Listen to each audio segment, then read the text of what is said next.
চলো আজকে তোমাদের সঙ্গে একটা গাছ রিপোর্টিংয়ের ভিডিও শেয়ার করি। অনেক দিন আগেই ভিডিওটা আমার করা ছিল, তো আজকে আমি সেই ভিডিওটা তোমাদের সঙ্গে শেয়ার করছি। আমার এই গাছটার নাম কিন্তু আমি জানি না। আমার ছাদ বাগান নেই, আমার উঠোন বাগান আছে। তো বেশ কিছু গাছ আছে টবে, আর এমনি মাটিতেও কিছু গাছ আছে। তো এই গাছটা না, টবটা অনেক দিন ধরে ভেঙে গেছে। তো আজ চেঞ্জ করব, কাল চেঞ্জ করব, সময় মোটেই পাচ্ছিলাম না। তো আজকে ভাবলাম যে চলো, আর দেরি করে লাভ নেই, টবটাকে চেঞ্জ করতে হবে।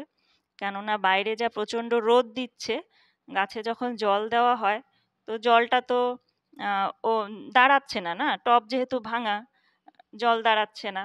তো সেই জন্য টবটাকে দিতেই হবে, আর বেশি দেরি করা যাবে না। তো এবার তো দেখো, শুধু টবে বসালে হবে না, যেহেতু এই গাছটা অনেক দিন ধরেই টবে ছিল। তো এর যে বাইরে বাড়তি কিছু শিকড় হয়েছে, এগুলো একটু কেটে পরিষ্কার করে দিতে হবে। শুধু যে একটা টবের মধ্যে বসিয়ে দেব, সেটা করলে হবে না। যেহেতু চেঞ্জ করতেই হচ্ছে, আমি যখন নতুন আরেকটা টবে বসাবই, তখন একটু বাড়তি শিকড়গুলো পরিষ্কার করে নেওয়াই ভালো, তাই না? তো এই যে দেখো, বাইরে প্রচুর শিকড় হয়েছিল, মাটি তো নেই বললেই চলে। হুম। তো সেই জন্য এই বাড়তি শিকড়গুলো কেটে দিলাম। কিছু মোটা মোটা শিকড়ও কাটা পড়েছে, এই যে দেখো, বেশ সুন্দর। কিছু মাটি, মাটি তো বলতে গেলে এর মধ্যে নেই, সবই দেখো এই যে শিকড় কাটা পড়েছে, অনেক শিকড়। আর অনেক দিন ধরে বাইরে ছিল তো গাছটা, জল তো দিচ্ছিলাম, জলগুলো বাইরে গড়িয়ে পড়ে যাচ্ছিল। তো ওই জন্য গাছটা একটু হলুদও হয়ে গেছে। তো দেখো, কেটে পরিষ্কার করে নিয়েছি। এবার তো টবে বসাতেই হবে। হ্যাঁ, যে কোনো গাছেরই ফুল শেষ হয়ে গেলে আমরা কি করি বলো তো, গাছের ডালপালাগুলো কেটে সাইজ করে রাখি, যাতে আবার নতুন করে পাতা গজায়, নতুন করে সুন্দরভাবে তাহলে ফুল হবে, ফল হবে, তাই না? কিন্তু গাছের যে গোড়ার শিকড়গুলো কিন্তু সবসময় এগুলো কেটে পরিষ্কার করা হয় না। এগুলো কিন্তু ঘন ঘন করা যায় না, এগুলো অনেক দিন পর পরই করতে হয়।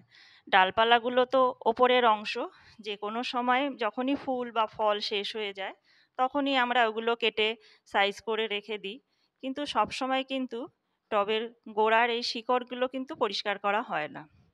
তো এগুলো অনেকটা ধৈর্যের কাজ। যখন যেটার প্রয়োজন হয়, তখন সেইভাবে আমি গাছগুলো কেটে পরিষ্কার করে রাখি। যেমন এটা টব চেঞ্জ করতে হবে, যেহেতু বেশ কিছুদিন ভেঙে পড়েছিল, তো এটার একটা সুযোগ এলো। এবার সবসময় তো পারি না, তো দেখলাম এই কাজটা আগে করি।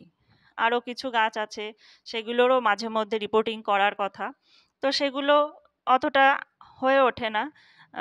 যখন দেখি যে না, আর না করলেই নয়, এবার করতেই হবে, তখন ঠিক করে ফেলি। দেখো এই শিকড়গুলো বেরিয়েছে, হ্যাঁ অনেকগুলো শিকড় বেরিয়েছে, যেহেতু অনেক দিন ধরেই টবটার মধ্যে ছিল। তো তো দেখো, সব পরিষ্কার করে ফেলে দিলাম। তো এবার রিপোর্টিং তো হয়ে গেছে, এবার জল দিয়ে দিতে হবে। সুন্দর করে জল দিয়ে দিলাম। এবার নতুন করে গাছটা আবার সতেজ হয়ে উঠবে, তরতাজা হয়ে উঠবে।